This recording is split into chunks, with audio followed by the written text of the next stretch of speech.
ولا مجاهدة ولا পাকিস্তান আফগানিস্তানের প্রধান শহর কাবুল, কান্দাহার ও পাকতিয়ায় তালেবান সরকারের নানা স্থাপনা লক্ষ্য করে রাতভর বোমা হামলা চালিয়েছে পাকিস্তান। এতে নিহত হন অন্তত ১৩৩ জন তালেবান যোদ্ধা, আহত ২ শতাধিক। খবর রয়টার্সের।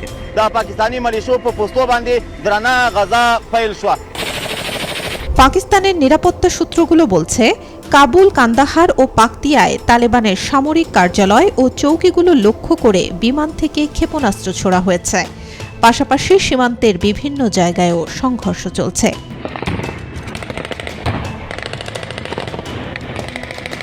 আক্রমণের কিছু ভিডিও প্রকাশ করেছে নিরাপত্তা কর্মকর্তারা। তাতে রাতের অন্ধকারে সীমান্ত জুড়ে গোলাগুলির সময় আলোর ঝলকানি এবং ভারী অস্ত্রের শব্দ শোনা গেছে। এছাড়া ২টি স্থান থেকে কালো ধোঁয়ার কুণ্ডলী উঠতে দেখা যায়।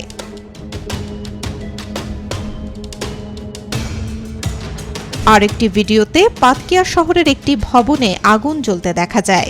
কর্মকর্তাদের মতে এটি পাতকিয়া প্রদেশে তালেবানের একটি সদর দপ্তর।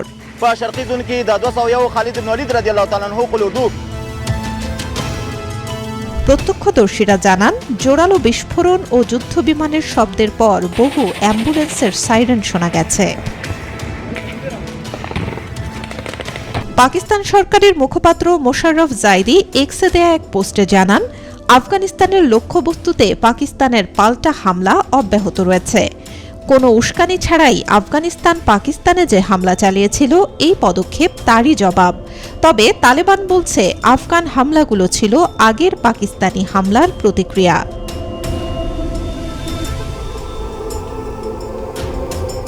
এই আক্রমণকে পাকিস্তান ও আফগানিস্তানের মধ্যে প্রকাশ্য যুদ্ধ বলে আখ্যা দিয়েছেন পাকিস্তানের প্রতিরক্ষামন্ত্রী খাজা মোহাম্মদ আসিফ।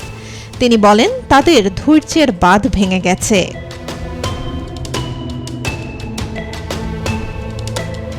কাবুল ও ইসলামাবাদের মধ্যে দীর্ঘদিন ধরেই উত্তেজনাপূর্ণ সম্পর্ক চলছে। পাকিস্তানের অভিযোগ, আফগানিস্তান জঙ্গিদের আশ্রয় দিচ্ছে, যারা পাকিস্তানের ভেতরে ঢুকে হামলা চালায়। যদিও এই অভিযোগকে অস্বীকার করেছে তালেবান। তারা বলছে, পাকিস্তানের নিরাপত্তা সমস্যা একেবারেই তাদের অভ্যন্তরীণ বিষয়।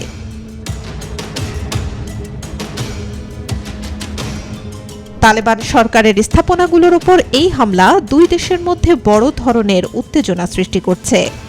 ২৬০০ কিলোমিটার দীর্ঘ সীমান্ত জুড়ে দীর্ঘস্থায়ী সংঘাতের আশঙ্কাও তৈরি করছে এই আক্রমণ। Desk report, B News 24।